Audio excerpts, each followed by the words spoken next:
गुरु साक्षात् परब्रह्म तस्मै श्री गुरवे नमः। वेद वेदांत सिद्धांतं परिपूर्ण सुबोधकं श्री श्री ब्रह्मानंदी राजयोगी नमो नमः।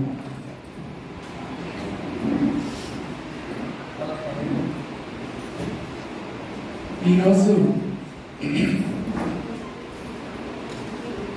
మనం జరుపుకుంటున్నటువంటి యొక్క కార్యక్రమాన్ని గురించి అందరికీ తెలిసినటువంటి యొక్క విషయం,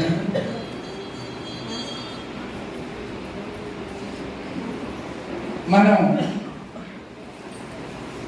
ఒక ప్రధానమైనటువంటి యొక్క లక్ష్యంతో ఆ లక్ష్య సాధన కోసం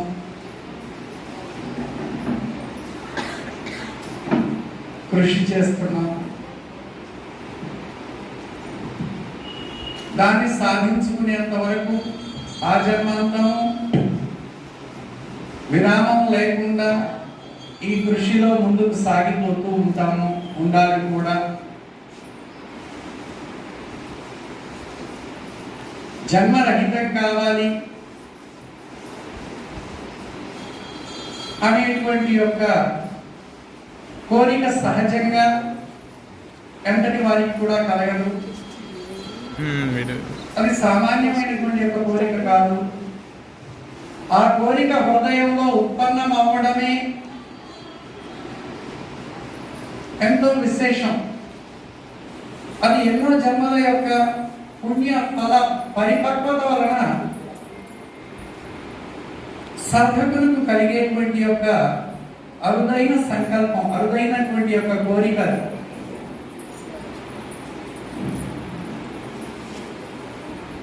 అటువంటి కోరిక కలిగినటువంటి యొక్క జన్మమే ఎంతో విశిష్టమైనటువంటిది.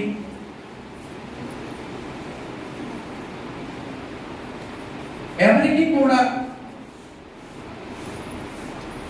గట్టిగా మోక్షకాంక్ష కలగదు. భూమి నేడికి నాకు మోక్షం కావాలి, లేక జన్మరహితం కావాలి అనే కోరిక 100కి 100కి ఏ ఒకరికి కలుగుతుంది. ఎంత విశిష్టమైన మానవ జన్మకు వచ్చినా కూడా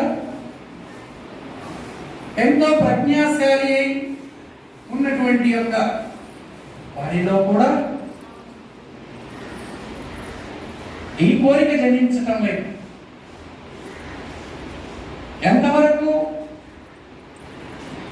ధనధాన్య వస్తు వాహనాన్ని గడించి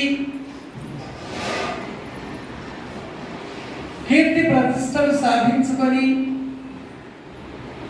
అందరిలో గొప్పవారుగా ప్రశంసలు అందుకోవాలనే తాపత్రయంలోనే జీవితకాలం గడిపివేస్తున్నారు. అందులో కొందరు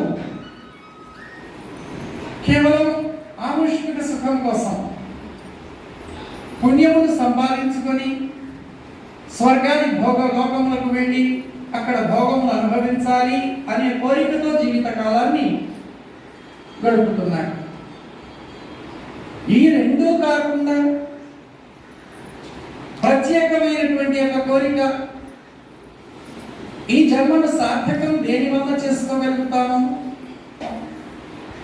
ఆ సార్థకత మనకు ఎట్లా లభిస్తుంది, ఈ జన్మలో ఏమి తెలుసుకున్నట్లయితే, దేనిని పొందినట్లయితే ఆ మహనీయులు శాస్త్రములు చెప్పినటువంటి రీతిగా ఈ దుర్లభమైనటువంటి యొక్క మానవ జన్మ, దుష్ప్రాప్యమైనటువంటి యొక్క మానవ జన్మ నేను సార్థకం చేసుకోవాలి, ఈ జన్మలోనే నా ముక్తి కొరకై నేను ప్రయత్నం చేయాలి, అందుకు కావలసినటువంటి యొక్క జ్ఞానధనాన్ని సంపాదించుకోవాలి అనే కోరిక ఏ ఒకరికి కలుగుతుంది. కనుక అతని యొక్క జన్మమే ధన్యమైనటువంటిది. అదే శృతులు, స్మృతులు, ఇతిహాసములు, భగవద్గీత గ్రంథములన్నీ సమస్తము ఘోషిస్తూ ఉన్నాయి. ఈ విషయాన్ని నొక్కి వక్కాణిస్తూ ఉన్నాయి. అలాగే వేద స్మృతులు కూడా ఆ విషయాన్ని ప్రధానంగా ప్రస్తావించింది. సత్కర్మ పరిపాకతో బహునా జన్మ నామందే నృణా మోక్షే చ జాయతే తదా సద్గురువాసరించ చిరకాల సేవయ బంధాన్ మోక్షం కశ్చిత్ ప్రయచ్చతి. ఇది పైంగలోపనిషత్తు చెప్పింది, వేదోపనిషత్తు. అనేక జన్మలైన చేసుకున్నటువంటి యొక్క పుణ్య పరిపక్వత వలన కానీ జీవులకు ఈ మానవ జన్మ లభించదు. ఈ మానవ జన్మ లభించినా కూడా నాకు మోక్షం కావాలనే కోరిక అందులో ఏ ఒక కలుగుతుంది.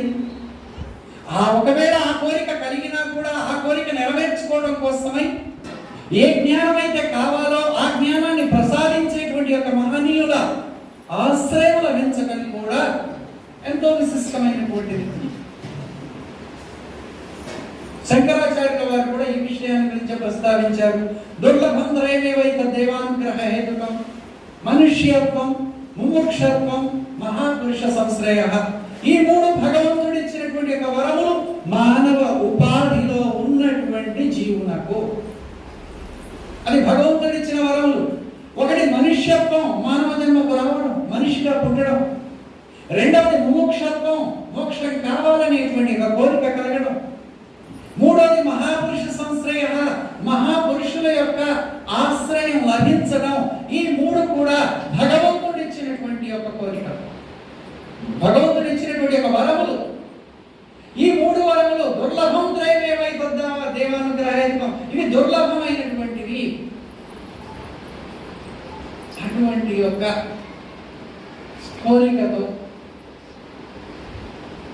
అనేక జన్మలు ఎత్తుకుంటూ ఆ జన్మలందు అనేక విధములైనటువంటి యొక్క దుఃఖములను అనుభవిస్తూ ఈ జన్మకు వచ్చిన తర్వాత కూడా ఆధ్యాత్మిక అధిభౌతిక దైవికాది తాపత్రయాగ్ని చేత అనుక్షణం దహించబడుతూ ఆ పూర్వ పుణ్యము, ఆ పూర్వ జన్మలందు చేసినటువంటి యొక్క పుణ్యము పరిపక్వత వలన ఇక్కడ ఈ సంకల్పం కలిగింది. నాకు గురువు కావాలి, నేను గురువు వల్ల జ్ఞానమును తెలుసుకోవాలి, దానివల్ల ఈ యొక్క జనన మరణ ప్రవాహం నుండి తప్పించుకోవాలి, ఆ నిజమోక్షమును పొందాలి అనేటువంటి యొక్క తలంపుతో మనం ఇక్కడికి వచ్చాం. అంటే గురువు దగ్గరకు వచ్చాం. ఇది సామాన్యమైన విషయం కాదు. ముందు అది తెలుసుకోవాలి. రెండవది, మనం కోరిక ఒకటి ఉంటే సరిపోదు కదా. ఆ కోరిక నెరవేర్చుకోవడానికి కోసమై సరి అయినటువంటి సమర్థుడైనటువంటి యొక్క గురువు లభించదు. ఇది ఎంతో విశేషమైనటువంటిది. నాకు మోక్షం కావాలి అని కోరుకున్న ప్రతి సాధకునికి కూడా ఆ మోక్షానికి కావలసినటువంటి ఏ జ్ఞానం అయితే ఉందో ఆ జ్ఞానాన్ని ప్రసాదించేటువంటి ఒక గురువు లభిస్తాడని ఎక్కడా లేదు. గురువు అనేటువంటి ఒక పదం సామాన్యమైనటువంటిది. ఓ పిల్లవాడికి జన్మనిచ్చిన తల్లి ప్రథమ గురువు అవుతుంది. అక్కడ గురువు అనే పదమే వాడతాం. విద్య చెప్పేటువంటి యొక్క ఉపాధ్యాయుడు ఆయన గురువే అవుతున్నాడు. ఏదైనా ఒక జీవనానికి కావలసిన వృత్తిని నేర్పించేటువంటి వాడు కూడా గురువుగానే పిలువబడుతున్నాడు. కానీ ఈ గురువులు కాదు కదా ఇక్కడ కావాల్సింది. అలాగే ఏదో ఒక మంత్రము, ఏదో ఒక సాధన, ఒక యోగము, శాస్త్రము, వీటిని చెప్పేవాళ్ళు కూడా గురువుగానే పిలువబడుతున్నారు. మరి ఈ గురువుల వలన ఏమైనా నీకు కావలసినటువంటి యొక్క జన్మ రెండో మార్గం లభిస్తుందా? అందుకే పురుషులందు పుణ్య పురుషులు వేరయ్యా అన్నాడు. ఈయన కూడా మహాపురుష సంశ్రయ, అంటే సామాన్యమైన పురుషుడు కాదు ఇక్కడ కావాల్సింది, మహాపురుషుడు కావాలి. మహా అంటే గొప్ప. అన్నిటికంటే గొప్పదేమిటి అంటే మీరందరూ ఏమంటారు? అన్నిటికంటే గొప్పది జ్ఞానం అనేది పదం అందరం వాడతాం. ఇలధనం కంటే, పుణ్యధనం కంటే జ్ఞానమే గొప్పది. అలాగే అన్ని కోరికల కంటే గొప్ప కోరిక ఏమిటి అని అంటే నాకు జన్మరహితం కావాలి. ఇది గొప్ప కోరిక. అంతటి గొప్ప కోరిక నెరవేరాలి అని అంటే దానికి తగినటువంటి యొక్క మార్గం కావాలి. అది ఎలాంటి మార్గమై ఉండాలి? భగవద్గీతలో చెప్పినట్లుగా శ్రీకృష్ణుడు నహి జ్ఞానేన సదృశం పవిత్రం హి విద్యతే తస్వయం యోగ సంసిద్ధో కాలేన ఆత్మని. అర్జున, లోకంలో పవిత్రమైన మార్గములు ఎన్నో ఉన్నాయి. ఒక పుణ్యక్షేత్రం దర్శనం చేసుకుంటే పవిత్రతే వస్తుంది. ఒక తీర్థయాత్రను సేవిస్తే పవిత్రతే వస్తుంది. ఒక మంత్రము ఉచ్చరిస్తే పవిత్రతే వస్తుంది. లేక యజ్ఞ యాగాది క్రతువులు, జపతపములు, స్నాన శౌచాదులు, దాన ధర్మాదులు ఇత్యాదిగా ఉన్నటువంటి ఏ క్రియ చేసినా అక్కడ పుణ్యమే లభిస్తుంది, పవిత్రత కలుగుతుంది. మనస్సులో ఉన్నటువంటి యొక్క ఏ తమోగుణ రజోగుణ సంబంధమైనటువంటి యొక్క మాలిన్యం అయితే ఉందో, పాప ఏదైతే ఉందో అది తొలగిపోతుంది. ఇవన్నీ పవిత్రమైన మార్గాలే, ఇవన్నీ కూడా శాస్త్రాలే చెప్పినాయి. కానీ ఈ పవిత్రత జీవుని యొక్క అజ్ఞానము చేత కూడుకున్నటువంటి యొక్క చిత్త మాలిన్యాన్ని పోగొట్టడానికి ఏమైనా సరిపోతుందా? అది పోగొడుతుందా? మన శరీరం పవిత్రం కావాలని పొద్దున లేవగానే చక్కగా స్నాన శౌచాలను సరుపుకుంటున్నాం. దానివల్ల శరీరం మీద ఉన్నటువంటి ఒక మురికి తొలగిపోతుంది. అంటే శుభ్రమైన నీళ్లతో స్నానం చేస్తే మన ఒంటికి పట్టినటువంటి యొక్క చెమటో, దుమ్ము, ధూళో ఏదైతే ఉందో అది తొలగిపోతుంది. ఇక్కడ పవిత్రత వచ్చింది. లేదు ఇప్పుడు చెప్పుకున్నట్లుగా స్నాన జపతపాదులు, యజ్ఞ యాగాదులు, క్రతువులు, వ్రతములు, పూజలు, పునస్కారాలు ఇవి చేయడం వల్ల మనస్సుకు పట్టినటువంటి ఒక మురికి తొలగిపోతుంది. మనస్సుకి ఏ మాలిన్యం అయితే పట్టిందో ఆ మురికి తొలగిపోతుంది. కానీ ఇప్పుడు ఏది తొలగితే అసలు మోక్షం ఎవరికి కావాలి? శరీరానికా, మనస్సుకా? దేనికి కావాలి మోక్షం? ఎవరికి కావాలి? ఎవరైతే, ఏ జీవుడైతే అనేక కోట్ల కొలది జన్మలు ఎత్తుకుంటూ ఆ జన్మ బాధలు అనుభవించుతూ తప్పించుకోవడానికి వీలు లేక మానవ జన్మను కోరుకొని మానవ ఉపాధితో జన్మకొచ్చాడో ఆ జీవునికి కావాలి మోక్షం. ఇక్కడ శరీరానికి కాదు, మనస్సు కాదు, కావాల్సింది జీవుడికి కావాలి. మరి జీవునికి మోక్షం ఎందుకు లభించడం లేదు? ఏ కారణం చేత బంధంలో చిక్కుకొని ఉన్నాడు జీవుడు అంటే కేవలం అజ్ఞానం అనేటువంటి యొక్క మాలిన్యము చేత జీవుడు బంధింపబడి ఉన్నాడు. దేహ సంకల్పం వల్ల జీవుడు బంధింపబడి ఉన్నాడు. దేహోహమితి సంకల్పం మహాపాపమితి స్ఫుటం తేజోపనిషత్తు చెప్తుంది. శ్రీరామచంద్రులకు ఆంజనేయుడు బోధించినట్లుగా ఈ ఉపనిషత్తు ప్రకటమైంది. దేహమే నేననే భావనతో సంకల్పముతో కూడి ఉండడమే జీవునికి పట్టినటువంటి యొక్క మహాపాపము. దేహోహమితి సంకల్పో మహాపాపమితి స్ఫుటం. దేహము నేననే సంకల్పం చేతనే జీవుడు పాపాత్ముడు అవుతున్నాడు. దేహోహమితి జ్ఞానం తదేవం నరకం స్మృత. దేహము నేననేటువంటి యొక్క అహంకారం చేతనే మహా నరకమును పొందుతున్నాడు. ఏమిటా నరకము? పుట్టడము, చావడమే అన్నిటికంటే ఘోరమైనటువంటి యొక్క నరకం. అటువంటి యొక్క అంతఃకరణ మాలిన్యం, జీవుని యొక్క మాలిన్యం కేవలం నహి జ్ఞానేన సదృశం. ఓ అర్జున, లోకంలో ఎన్ని పవిత్రమైన మార్గాలున్నా ఏ ఒక్క మార్గం కూడా జ్ఞానముతో సమానం కాదు. పవిత్రమిహ విద్యతే, జ్ఞానం మాత్రమే జీవుని యొక్క అంతఃకరణాన్ని పవిత్రం చేసేటువంటిది. అనేక జన్మల యొక్క పాప పంకిలాన్ని కడిగి వేయడానికి జ్ఞానము తప్ప ఇతరమైనటువంటి యొక్క ఏ సాధన కూడా అది సరిపడదు. కాబట్టి జ్ఞానమే ఉత్కృష్టమైనటువంటిది, జ్ఞానమే శ్రేష్టమైనటువంటిది అర్జున అని అక్కడ భగవద్గీతలో చెప్పినట్టుగా మనం అందరం ఎప్పుడూ చెప్పుకుంటూనే ఉన్నాం, వింటూనే ఉన్నాం.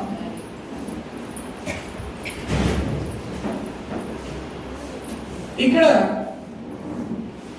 అదే లక్ష్యంతో, అదే కోరికతో మనకు దొరికినటువంటి యొక్క ఈ అదృష్టాన్ని పొంది దీన్ని సద్వినియోగం చేసుకోవడం కోసం వచ్చాం. గురువు దగ్గరకు చేరడం ఒక సామాన్యమైనటువంటి యొక్క సాధనమైతే అది పూర్వపుణ్యము నెట్టుకొని వస్తే సుడిగాలి కనుక ఎక్కడో ఉన్నటువంటి ఒక దుమ్ము దుమ్మెంతో ఇంకో చోటకి చేరినట్లుగా మనం అందరం కూడా ఒక గురు సన్నిధానానికి చేరుకున్నాం. కానీ సాధకుని యొక్క ప్రయత్నం అంతా ఇక్కడ ప్రారంభం మాత్రమే అవుతుంది. గురువు దగ్గరికి చేరినంత మాత్రం చేత అది సంపూర్ణం కావడం లేదు. పిల్లవాడిని స్కూలుకు పంపిస్తే అక్కడ కేవలం అక్షరాభ్యాసం చేస్తే దాంతోనే అతని చదువు పూర్తి కాలేదు. అక్కడి నుంచి ప్రారంభమైందంతే. ఆ ప్రారంభం తను సంపూర్ణంగా విద్యావంతుడైనంత వరకు ఆ పిల్లవాడి యొక్క కృషి సామాన్యమైనటువంటిది కాదు. అలాగే ఒక గురు మార్గంలో చేరినటువంటి యొక్క సాధకుడు అతని యొక్క ప్రయత్నం గురు పాదములు పట్టుకున్నప్పుడు ప్రారంభమై అది ఎంతవరకు ఉంటుంది, ఆ ప్రయత్నం ఎంతవరకు చేయాలి, ఎప్పటికీ పరిసమాప్తం అవుతుంది అంటే దానికి ఒక లిమిట్ లేదు. నాకు చచ్చే వరకు నిద్ర వచ్చే వరకు అన్నాడు. అంత్యకాలేంటి? అంత్యకాలం వరకు కూడా ఈ జీవుడు ఈ శరీరాన్ని విడిచేటువంటి యొక్క చివరి క్షణం వరకు కూడా ఈ ప్రయత్నంలో సాధకుడు ఉండాలి. మరి ఉండాలి అంటే ఉంటున్నాడా? ఉండగలుగుతాడా? ఎందుకంటే మాయ బలీయమైనటువంటి. మనం తెల్లవారు లేచిన దగ్గర నుంచి కూడా చేసేటువంటి యొక్క ప్రయత్నం అంతా దేనికోసం చేస్తున్నాము? అంత విషయముల చుట్టే పరిభ్రమిస్తూ ఉన్నారు. విషయములు మన చుట్టూ పరిభ్రమిస్తున్నాయి. తెల్లవారు లేచినది మొదలుకొని ఏం పని చేయాలి, ఎలా సంపాదించుకోవాలి, ఏం తినాలి, ఎలా ఈ దినములు గడిపివేయాలి, ఈ ప్రయత్నంలోనే గడిచిపోతుంది. కానీ ఇతరమైనటువంటి పరమార్థ చింతన కోసమై ఎంత సమయాన్ని మనం వినియోగిస్తున్నాం. వేలు లేచిన దానికి విధవార్తలే కానీ వేదస్మృతుల ఘోష వినగరాదు. తెల్లవారు లేచిన దగ్గర నుంచి పనికిరాని మాటలే వింటున్నాం, పనికిరాని మాటలే మాట్లాడుతున్నాం. కానీ ఆ సత్యమై స్వచ్ఛమైనటువంటి వేద స్మృతుల యొక్క ఘోష ఏమైనా మనకు వినపడుతుందా? అసలు ఆ వేద స్మృతులు ఏం ఘోషించిని, ఏం చెప్పిని? వేదములా ప్రత్యక్షంగా మనం చదవలేదు, చూడలేదు. కానీ ఏదో కొన్ని అందుబాటులో ఉన్నటువంటి యొక్క వేద స్మృతుల్ని అది ఇటువంటి యొక్క ప్రదేశాలకు వచ్చినప్పుడు ఆ స్మృతుల్ని వినగలుగుతున్నాం. అంతే తప్ప ఇంకా ఎక్కడ వినపడదు.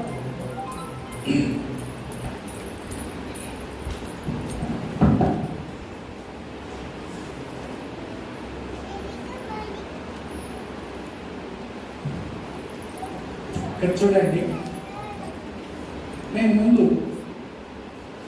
ఉపన్యాసానికి ప్రారంభించేటప్పుడు ఒక శ్లోకం చదివాను.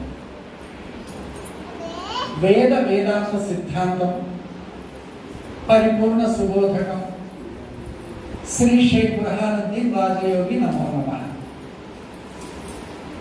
అయితే ఏ మహనీయుని గురించి నేను చెప్తున్నానో, ప్రార్థిస్తున్నానో ఆయన యొక్క విచారణ స్థితి ఏమిటి అనే దాన్ని ప్రతిబింబిస్తూ ఇక్కడ వేదం, వేదాంతం, సిద్ధాంతం, పరిపూర్ణ సుబోధకం 4 అంశాలు ఇక్కడ ప్రస్తావనకు వచ్చినాయి. ఇవి చిన్న మాటలు కదా, మాటల్లో చెప్పుకుంటే 4 మాటలే అని. కానీ ఈ 4 మాటలు సర్వ వేదాంతము, సర్వ సిద్ధాంతము గురించి ప్రబోధించింది. ఇక్కడ వేదం ఉంది, వేదాంతం ఉంది, సిద్ధాంతం ఉంది, పరిపూర్ణ సుబోధకం ఉంది. మరి ఈ 4 కూడా ఒకటేనా లేక వేరువేరుగా ఉన్నాయా అని అంటే, ఒక వేదంలో నుంచి, వేదాల్లో నుంచి ప్రకటితమైనటువంటివే వేదాంతమైన, సిద్ధాంతమైన, పరిపూర్ణ సుబోధైన. విచారించేటువంటి యొక్క సాధకుడు ముందు అసలు వేదం ఏం చెప్తుంది, వేదం అంటే ఏమిటి, వేదాంతం అంటే ఏమిటి,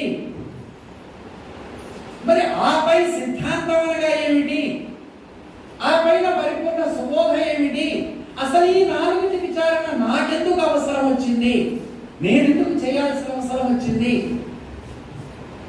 అంటే హృదయ గ్రంథి విడుటకై సదయుత ఈ బోధ లేప జనదాకుడై వదలక చిత్తములో గురుపద యుగళము దర్పవలదే శిష్యుడు భక్తుడైనప్పుడు, భ్రాంతి రహితాసక్తుడైనప్పుడు హృదయ గ్రంథి పట్టుకుంది, హృదయానికి ఒక జబ్బు పట్టుకుంది, ఒక రోగం పట్టుకుంది.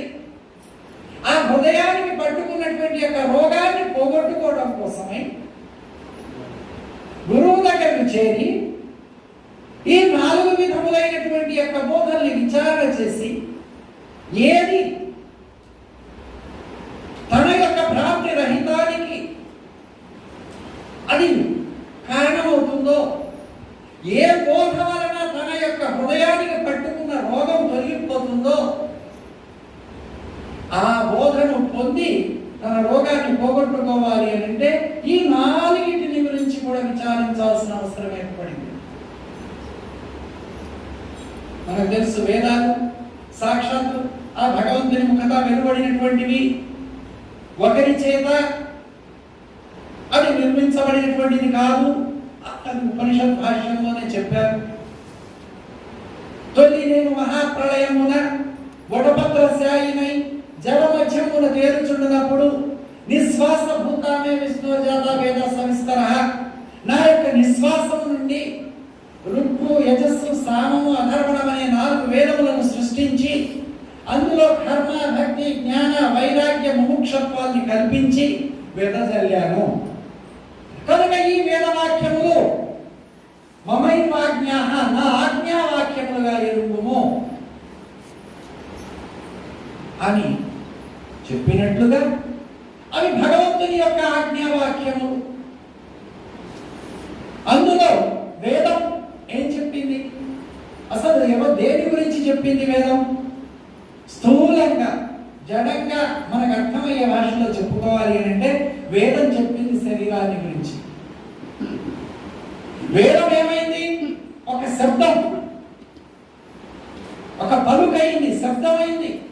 నిశ్శబ్దమైనటువంటి ఒక బ్రహ్మములో నుండి ఒక శబ్దం జనించింది, ఒక వాక్కు జనించింది. ఆ వాక్యం వేదమైంది. శబ్దాన్ని అనేక విధాలుగా నిర్వచనాలు ఇచ్చారు. ఆ జనించిన శబ్దం ఎలా పరిణామం చెందింది అనేటువంటిది మనం సాంఖ్య విచారణలో విచారిస్తున్నాం కదా. బ్రహ్మణో అవ్యక్త అవ్యక్త మహాత్మ అహంకార అహంకారాత్ పంచతన్మాత్రాన్ని పంచతన్మాత్రభ్యో పంచమహాభూతాన్ని పంచమహాభూతేభ్యో అఖిలం జగత్ త్రిశికి బ్రాహ్మణ్యోపనిషత్తు మనకు సాంఖ్య విచారంలో చెప్పుకుంటున్న సృష్టికి పూర్వం బ్రహ్మం ఒక్కడే ఉన్నాడు. ఆ బ్రహ్మం నుండి అవ్యక్తం జనించింది, ఆ అవ్యక్తం పరిణామం చెందింది. ఆ పంచదేవతలైంది, సదాశివుడు, ఈశ్వరుడు, రుద్రుడు, విష్ణు, బ్రహ్మ పంచదేవతలైంది. మళ్ళీ ఆ అవ్యక్తం నుండి మహత్వ కలిగింది, అది పంచబీజములైంది. అంబీజము, ఎంబీజము, రంబీజము, వంబీజము, లంబీజము. ఆ మహత్వ నుండి మహదహంకారం కలిగింది, పంచశక్తులైంది, పరిణామం చెంది. ఆదిశక్తి, పరాశక్తి, జ్ఞానశక్తి, ఇచ్ఛాశక్తి, క్రియాశక్తి. అంటే నేను సాంఖ్యం అంతా చెప్పడానికి కాదు, సందర్భం వచ్చింది కాబట్టి చెప్తున్నాను. ఈ సమస్తము కూడా పంచ తన్మాత్రికలు, పంచమహాభూతములు, ఈ జగత్తు, ఈ సమస్తం కూడా ఏ బ్రహ్మము నుండి పుట్టిందో, ఆ పుట్టడానికి ఏది మూల బీజమైందో, బీజాంకురమైందో,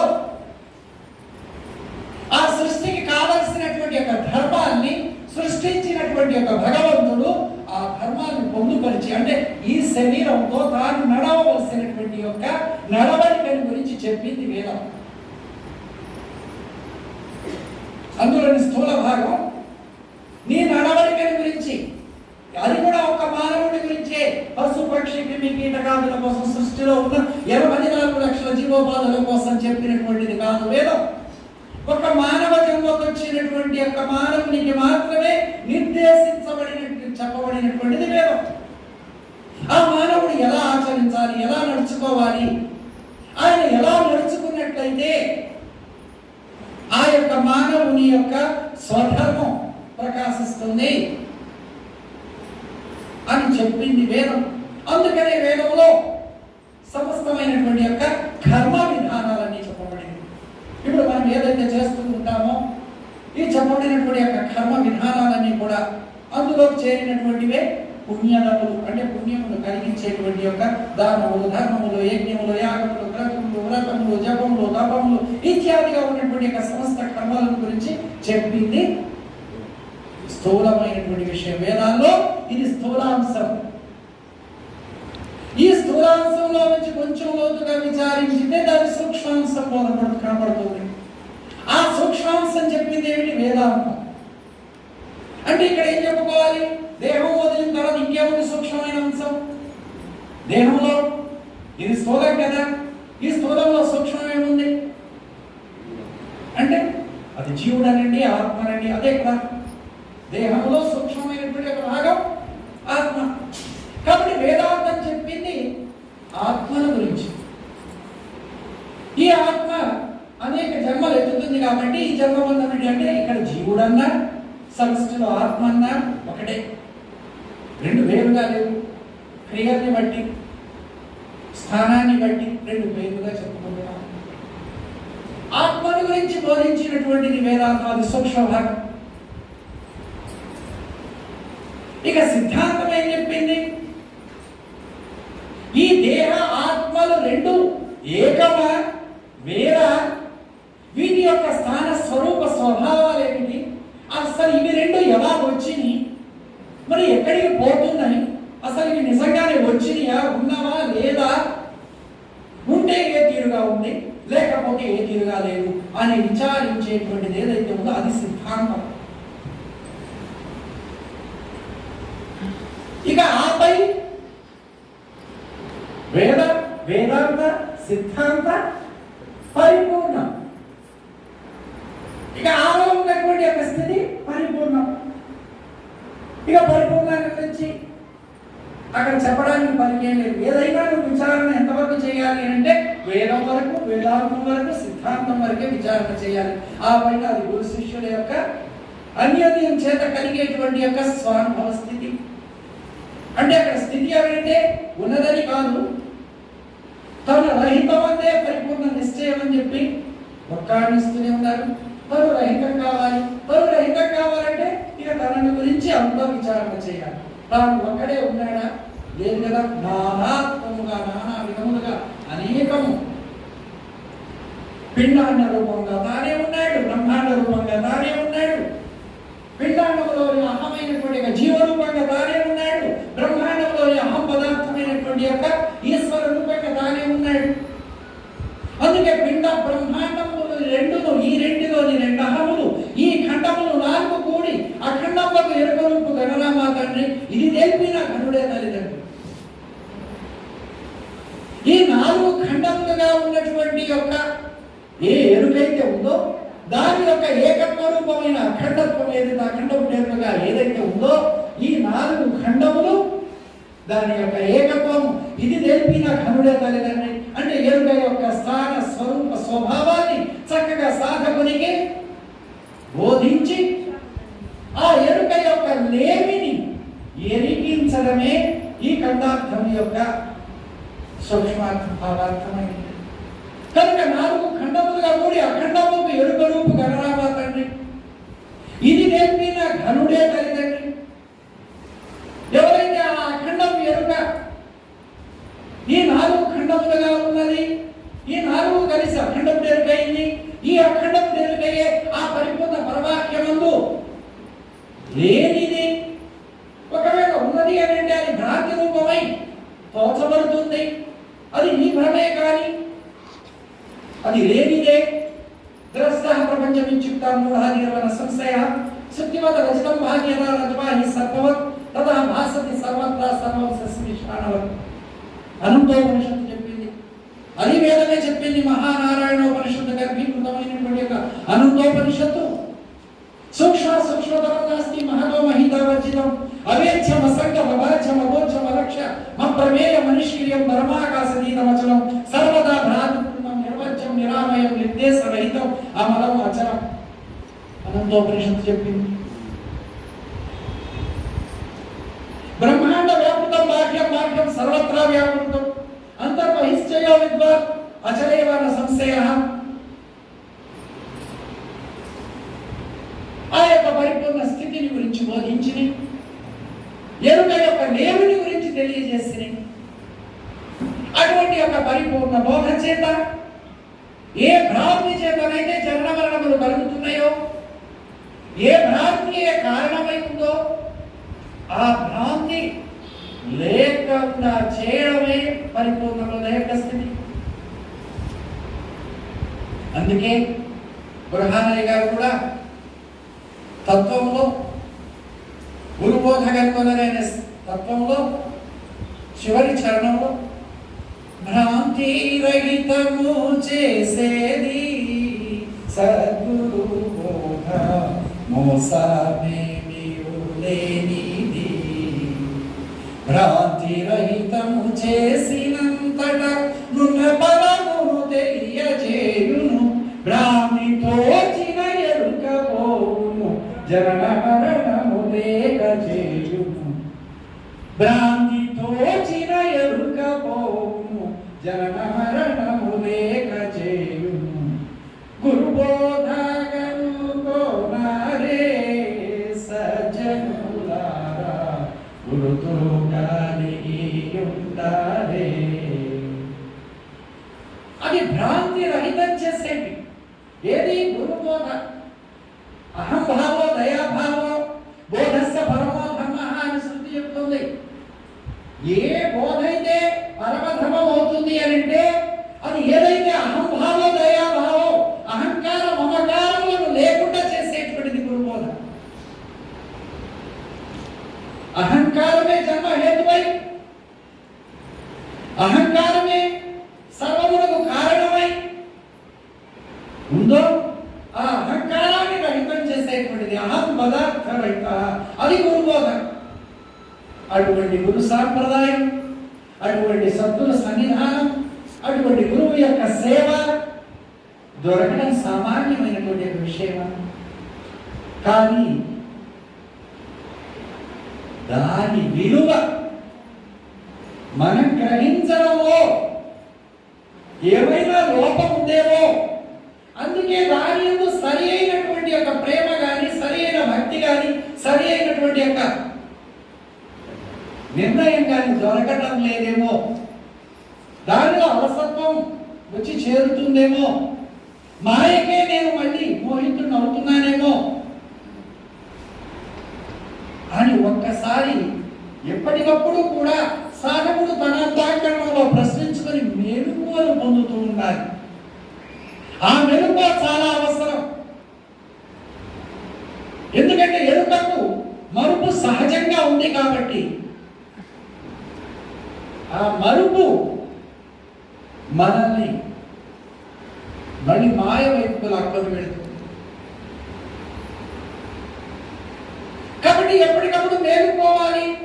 ఆ మెలకువ కోసమే ఈ సత్సంగాలు, ఆ మెలకువ కోసమే ఈ ఆరాధనలు. ఈ రూపంగానైనా మనం చేరి మళ్ళీ అక్కడ పెద్దల వాక్యాలు విని, అక్కడ భక్తుల యొక్క వాక్యాలు విని, అక్కడ పాడుకునేటువంటి పాటలు విని మళ్ళీ కాస్త మెలకువ, అజ్ఞానం అనేటువంటి యొక్క చీకటిలో నిద్రిస్తున్నామేమో, మళ్ళీ మెలకువను పొందుతామని ఈ కార్యక్రమాలు పెట్టుకుంటున్నాం, జరుపుకుంటున్నాం. దీన్ని దినదినానికి ద్విగుణీకృతం చేసుకుంటూ, ఇంకా వృద్ధి చేసుకుంటూ మన ముందుకు సాగిపోవాలి. మన జన్మను సార్థకం చేసుకోవాలి, ధరింప చేసుకోవాలి. జై సద్గురు మహారాజుకు. వేరే అంటే విజయవాడ దగ్గర వెలగలేదులో మా నాన్నగారి శిష్యురాలు భక్తురాలు చనిపోయింది మన ఆవిడ. ఈ రాత్రికి అక్కడ భజన కార్యక్రమము, రేపు ఉదయం సమాధి అది తప్పనిసరి, ఇది తప్పనిసరి. జై గురు. మరిన్ని ఆధ్యాత్మిక రహస్యాల కోసం అచల బోధ, ఆత్మబోధ, భగవద్గీత, అలాగే పండుగల్లో దాగిన అర్థాలు, అంతరార్థాల కోసం మరియు యోగము, ధ్యానము మొదలైన అనేక ఆధ్యాత్మిక తెలుగు ప్రవచనాల కోసం క్రింద ఉన్నటువంటి రెడ్ కలర్ సబ్స్క్రైబ్ బటన్ను క్లిక్ చేయండి. అలాగే ప్రక్కనే ఉన్నటువంటి గంట సింబల్ను నొక్కండి. అలాగే ఈ వీడియో మీకు నచ్చినట్లయితే లైక్ చేయండి మరియు షేర్ చేయండి.